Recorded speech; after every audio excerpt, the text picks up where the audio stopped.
Hey guys, in this video, I'll show you how you can transfer Solana to Phantom Wallet. Alright, so let's begin with the video.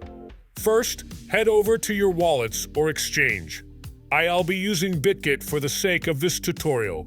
So open BitGet and you will be land to this home page. Now, the first thing which you need to do, you need to tap on this assets section at the bottom right hand of your screen. Here, at the top you will find various options. Simply tap on spots and you will be redirected to this page.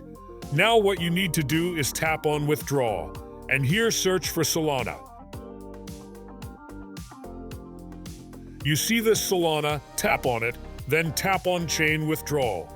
Now you just need to enter the withdrawal address. So head over to your Phantom wallet and tap on Solana here. Now tap on receive, and here just copy the address. Now go back to BitGet and paste that address. Then enter the amount that you want to withdraw.